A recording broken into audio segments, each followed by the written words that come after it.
right, welcome to another episode of the Bulldog Bark. I am yours truly, the Guru. With me, as always, got my partner in crime, BFC, Butler's Fighting Crew. And with us today, we got another very special guest in the building. Butler's leading scorer from last year. And, I'm thinking he even tops it this year. Butler forward, Pierre Brooks. How we doing, man? Doing pretty good. Yeah, I said, was just watching the Lions beat up on the Packers. So, As a Bears fan, I can appreciate that, even though my team's losing by 20. I can appreciate you guys beating up on the Packers, but yeah, man. I'll give you some grace. I'll give you some grace. I think we'll split. I think we'll split this year. I think y'all will win one. We'll lose one. I think we're gonna lose to you 60-9 each game. Oh, that's crazy. Not the Cowboys. The Cowboys are bad. Oh yeah, that is bad. Yeah, they are bad. But no, man, just catch up a little bit. So obviously you had a nice breakout season last year. We were super excited about it for the Dogs. This offseason, talk to us a little bit about what you've been up to, what you've been working on. Just the same old stuff, man. Like just establishing my offensive game, getting better on the defensive end, just being more alert and more aware of things that are happening on the court. And also working on being a better facilitator and leader. I think I could have did a better job of that last year, but I think as a senior now and having a lot of experience, I've been stepping into that role of telling guys where they're supposed to be and doing what I can to win at all costs and having that mature mindset to where like I can do anything on the floor and help my team win. Yeah, that kind of leads into one of the other things I want to talk about. Obviously, we know Posh and DJ left, and I think Posh especially, I think a lot of people viewed him as like the leader. He was the floor general. You mentioned it there. Yeah. What kind of steps have you taken now that you're the senior, as far as leading this team, heading into the season? Just from a maturity standpoint, just being a little bit more vocal. Like I would say last year, I was kind of new and had a different role than what I was previously used to. So I was just kind of trying to get to know everybody and trying to get a feel for everything. And we had a lot of new faces and a lot of new players. So I was just kind of going with the flow. But this year, I kind of knew what the Big East is about, playing in it last year and having a successful year, which I felt I could have did a lot better in. And just playing in the Big East and having that experience, I just felt that just playing like for a certain amount of time, I feel like I can be a great leader. So. Yeah, and again, going back to last season. Obviously, we know you from, you were at Michigan State for a couple of years and then transferred in last year. Talk to us about that mindset change because coming off the bench at Michigan State, yeah, I know you started a few games there, but obviously being put into that role you were put in last year where, you were pushing 30-plus minutes a game. You're in the most heated moments in one of the best conferences. I think the best conference in basketball, obviously. Talk to us about that transition. Like, did you just take it in stride, or how did you mentally prepare for that? Just over the summertime, just me and my dad, just having those crazy workouts that we have set up over the summertime, and just getting my body and mind physically ready for the season up ahead. And like I said, I view the Big East as probably the best conference in the country for basketball-wise, and every game is such a high-magnitude game. And I would say, just like I said, from the summertime until I stepped on campus, I just had that mindset to where I just like to prove people wrong. And like I said, at Michigan State, I didn't really have that opportunity or that time to really find my game. And when Coach Mata recruited me, he said that he believed in me and he wanted me to succeed at Butler, and he felt like I can do the things that can be successful to the team. And when I got here, I just changed my mindset to be the best player I could be. So. Yeah, man, absolutely. And one more, and then I'll pass it off to BFC. But talk to us about a little bit about playing for Coach Mata. What attracted you to playing for him, and what's it like being coached by him? Well, I know he had previously coached D'Angelo Russell and Greg Oden, so I just know that he's a great guy. He produces a lot of pros, and he knows what he's doing on the floor. He's a pretty laid back coach. He doesn't really yell or scream or do nothing crazy like that. He will lighten to you every now and again if you need it, but he's a very laid back guy. He doesn't really do a lot of yelling. But he's always honest with you. He always tells you what's right and what's wrong. He's always gonna be critiquing you and telling you what you need to do better and how you can achieve your goals in any way. And playing for him has been a great experience, especially like I didn't know his coaching style just coming in, and I kind of took a chance on that as well. Like from the beginning, I knew he like wanted me like from the portal, but I kind of took a chance on his coaching because I didn't never really saw it. But as I saw, like I watched the like previous Ohio State games and watching D'Lo and Greg Oden and Mike Conley and those guys succeed in his system, and just coming to Butler and playing for a prestigious coach who has Final Fours and things like that under his belt is a great experience. Yeah, I'd say so far it's worked out pretty well between you two. BSC, what you got going on, man? Yeah, I think something really interesting, especially with college basketball, is you get a lot of like highly recruited players. I know we kind of saw with Finn last year that go from a volume role into kind of pinch hitting, especially at big schools, P6 schools. Yeah. What was it kind of like getting the almost high school freedom back to, you're a vocal point of the offense. You kind of have a green light. I know Thad, gives you guys a chance to miss shots and, you know, not have a risk of getting pulled right away or anything like that. Yeah. What was that kind of freedom like early in the season to get back to basics? It felt great actually because like I said, playing for my dad in high school, it was kind of a free mindset where I didn't have to worry about anything. I didn't have to worry about coming out the game and playing for Coach Mata. As long as you're doing little things, he's not really going to be mad at you about that. Of course, you always want to take good shots and you always want to take the best possible shot, but he knows over the course of a game there's going to be mistakes, there's going to be things that go wrong, and just for him like not to have a quick leash and just pull guys is something that like really attracted me to his coaching style, and as well as like I feel like I earned that leash as well, especially over the summer and over the fall and playing. I feel like I've earned that leash. Like, of course, you got to prove it all in practice. You can't just come in the game and just launch and think you're gonna be successful. But I think I've worked to get that leash that he has. So, yeah. Yeah, and then obviously, the different landscape of college basketball, we have our two top scorers back. Only team in the Big East to do that. What were you and Ja kind of talking about over the summer as you have a team and have an offense that's built a little bit different than a lot of teams? You guys have played together for a full year. Did you have any conversations of how you can help each other get better and kind of how you're building off each other? Yeah, we had conversations about just us coming back and being more focal points, being more leaders. Like I said, like you said, we were one of the best players in conference last year, and just talking with him, like I said, we just need to bring a leadership mindset. Like we all know we can score and do other things, but just having that mindset can take us over the top. I feel like we could have did a better job last year and came in at a better seeding, and we had a lot of chances to win games. We were in a lot of games last year, and just me and him were conversating about how do we close out those close games that we had last year, and like we had UConn at home, and we're up the whole game and end up dropping a lead, just like little games like that. Just how do we finish off those games and separate ourselves from other teams? Yeah, and obviously, going back to your time at Michigan State just for a minute. I think one of the coolest events in college basketball is the games are played on the aircraft carrier. Yeah, And you got yeah, a chance. that was probably the most unique experience I've ever Yeah, playing on that boat. It was cold. It was cold though. It was really cold. Like you had to when you came out the game, you had to put a jacket on, like because you was gonna free. Hands was cold.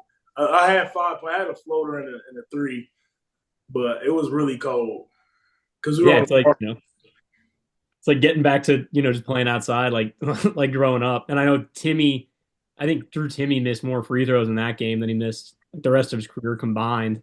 yeah. Yeah, those games were always great.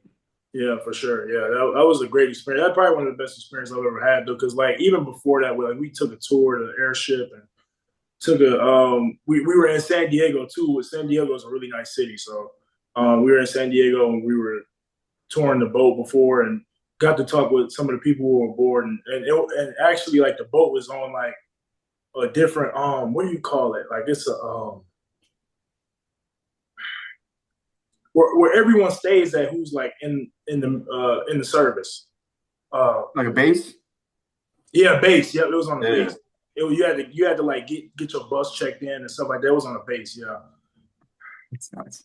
Yeah. So we had to get our stuff checked in and like had to make sure everything was good. Like it was pretty fun. I guess talking about like cool environments, a little bit last year, obviously you just mentioned I think last year was so fun because there were so many games where even some that we didn't come out on top, there was a lot of fun ones, right? Like Texas Tech, Cal, the Villanova game obviously was nuts. Even ones like UConn, like we lost, but down the stretch, it was like a 1 point game or Seton Hall game was a 1 point game with like a minute left. Maybe from last year, what was one of your favorite experiences or a few of them that you had from last year's season? I have two of them, especially the Texas Tech game was probably the most fun game I've ever played in. When you hit that three, man, I think I think I lost my voice in one screen, man. That was nuts. It was crazy because we were down, like, and we had went to overtime. So like it was a crazy experience. It was like an up and down game, but like just hitting that dagger in that moment, it was for sure. And dapping up coach was like, I don't know how that happened. That happening. And then I would say, even though we lost, I would say Providence, playing at Providence was probably one of my better games too. But I like Providence's arena. It looks like it reminds me a lot of Madison Square Garden because like the way it's shaped and stuff like that. It reminded me a lot of it, but it was also loud in there. So Providence is really loud. So. I'll never forget. I was like, obviously I go to all the games, but I rewatched. I'm a psycho, so I rewatched a lot of the game and stuff. And I was rewatching the Texas Tech game, and I think the announcer said something like, if you're Butler, like you're gonna take time off the clock here, and then you just launched it. Yeah.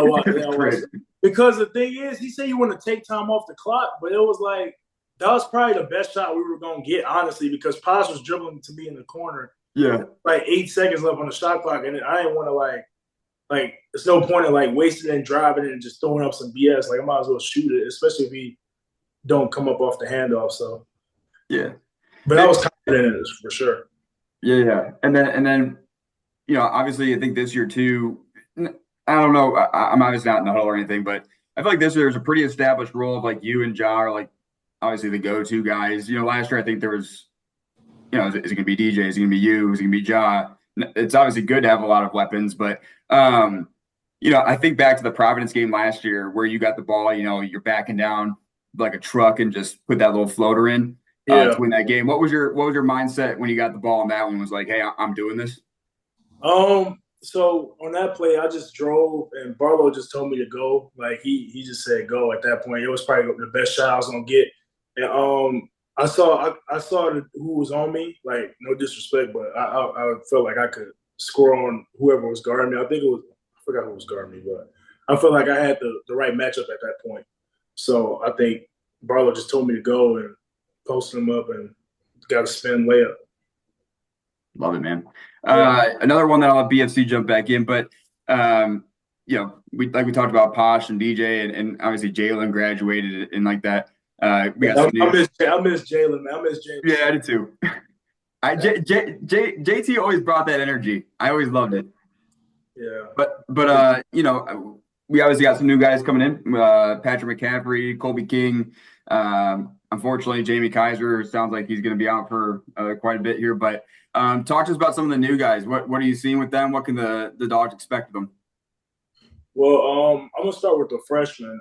Evan and Cole have really been producing in practice. I know Cole's young and he's redshirting, but I feel like he's been producing and learning pretty quickly. I know because when I first stepped on the Michigan State's campus, I was looking around like, what in the blank? I'm like, oh my God. Like everything is moving at such a fast pace. I'm lost. Like I could just imagine what he's doing because he came to high school early. So I can just imagine like what he's feeling. And he's been handling it pretty well. Much way better than I handled it my freshman year.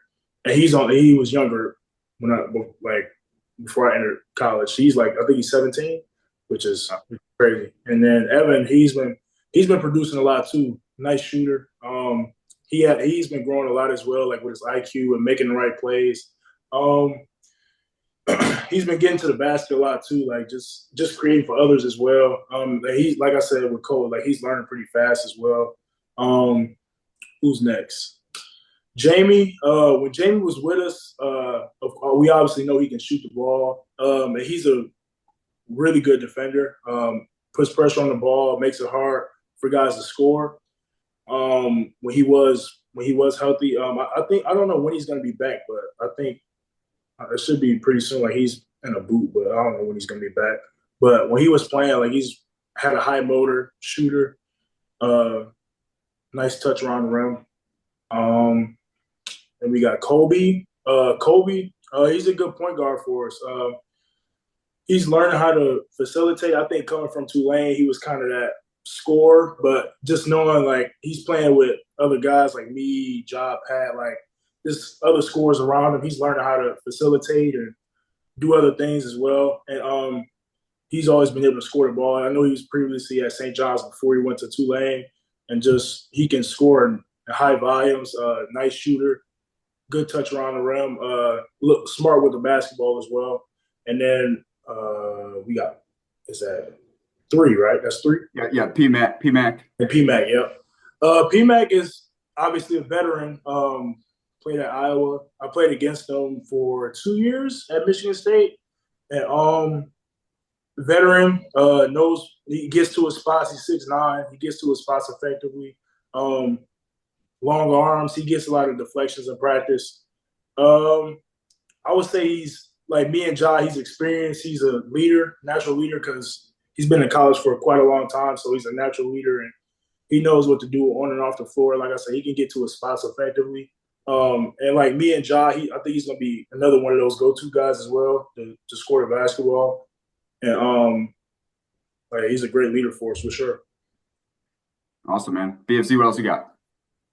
Yeah. So obviously, something great that Butler does is with All Good Dogs and, the NIL Collective. I know you and Bowden were just, hanging out with some kids down at the Children's Hospital. What has that experience been like, kind of connecting with the community as you moved here? It's been fun for sure.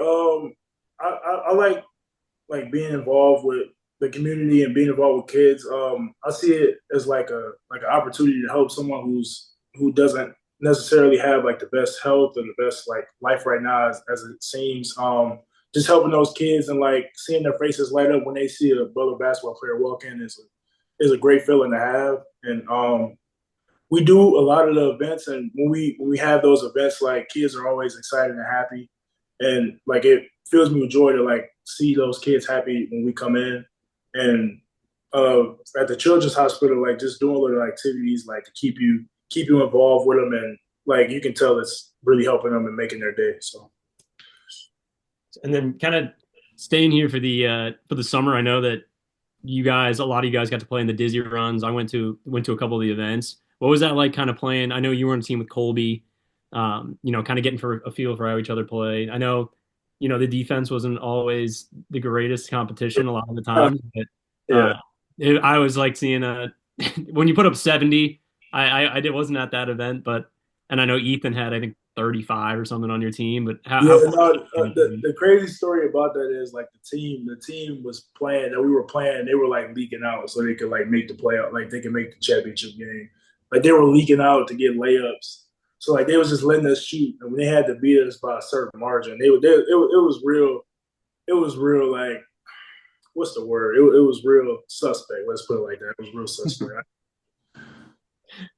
But I ended up finding out after the game. I'm like, why are they playing like this? But I ended up finding out after the game like they needed a certain amount of points to play in the championship game. I was like, oh god. Yeah, and it's got to be cool playing with. I know you played against Jeff Teague and a couple other pros. Yeah, I did my first year when it was at Mojo Up. I played against Jeff Teague. I played with Marquise T. He was on my team my first year. I don't think they played this year though. Wait, they might have. I think they played. They played two. No, I think they played once. Yeah, they played once somewhere. Jeff Teague did. I don't think Marquise did. But I played with Marquise. Marquise is he's tough. He's a bucket. I played with him at Mojo Up when they had it at Mojo Up. Yeah. So couple couple other like and I'm gonna ask this one for BFC, but this is mostly his question. He loves this question. What's your favorite pair of hoop sneakers to play in? Right now it's Kobe's. I got a couple of them. I wore them in the exhibition. The Halo Kobe nines. I like the sixes. I like the eights.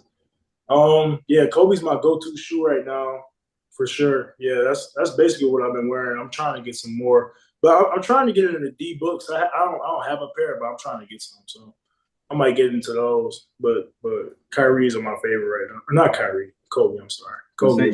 You'll say you switched it up. Yeah. Hey, both K's, right? What about your favorite basketball player or like role model? Let's stick with basketball player. Favorite basketball player now or growing up? Favorite basketball player now is Luka. Yeah, he's dirty. Yeah, he's been my favorite player for a while. My favorite team is the Mavericks. So. Yeah, wait, why is the Mavericks? I like Luka, and I've liked Luka like ever since he got drafted. Like, cause I saw the way he played, like just like with his pace and stuff like that. I always liked the way he played. And then like when they just started adding pieces, I was like, okay, I like the Mavericks. But of course, I always like the Pistons. But I would say Pistons. You always gotta have a second team. I feel that. What about now that you've been in Indy for like 2 years, right? What's maybe your favorite hobby to do outside of Hinkle? Probably go to back nine.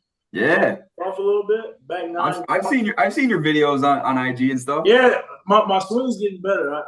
It's been getting better. I think I've improved it a lot. It's still trust me, it still needs a lot of work, but it's way better from when I started. So I have a question. Why back nine instead of Top Golf?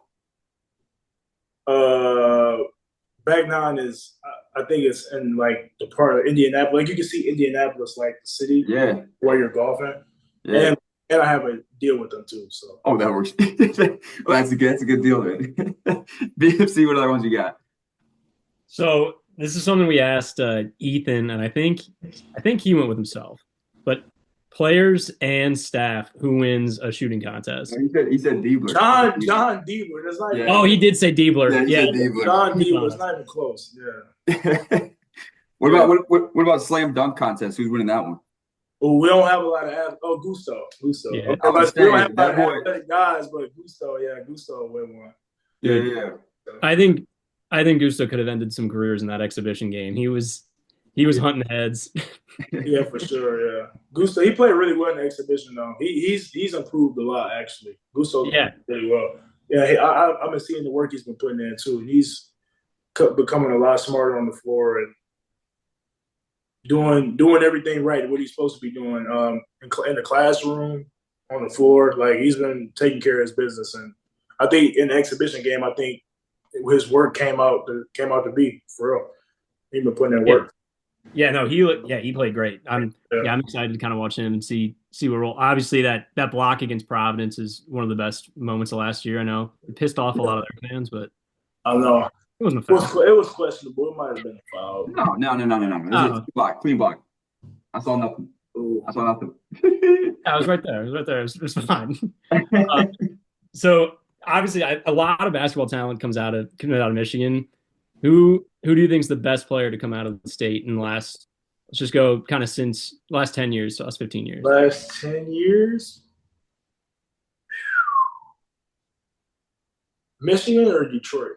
Like let's go with Detroit. Detroit. Last 10 years, I know Jaden Hardy's on the Mavericks right now, but he went to high school in Vegas. Jordan Crawford, that's been over 10 years. Jaden Hardy had one of the hardest highlights of mixtapes of all time. People don't understand how gross. That one summer during COVID, he was full. Yeah, he dropped like 40 on, I think like the Ball family team, and he shot like 3 shots from half court. yeah. Freak, man. It's been a minute since like a player from Detroit's been in the league, like Josh Jackson, maybe. for Michigan, I'll probably say like someone that's doing really well in the league right now is probably Miles Bridges, honestly, or Draymond, Yeah. uh, D Book. Yeah. Yeah. But D Book, not really. He moved up. Hey, he said he wanted to go to. He said he always wanted to go to Michigan State, and he had to. Yeah, bro. He had to Bro, settle for the Kentucky. they're ODing that. He didn't. They're ODing. It's only offer out of high school, Kentucky. But he's a McDonald's All American. Like I'm pretty sure they recruited him. Like they tried to give him a chance. I'm pretty sure. Yeah. Nah, man, that's good. BFC, you got anything else, man? No, I'm just excited for the season. Yeah, you guys obviously look great in the exhibition. I'm excited. Yeah, but hey, man, yeah, no, I mean, I think I'm all fresh out of things too. We're just super excited for the season to start tomorrow. Was that's 6:45 tomorrow, Hinkle Fieldhouse, Missouri State. No, man, appreciate you hopping on. Looking forward to another great season. And as always, go Dogs, man. Yes, sir. Go Dogs.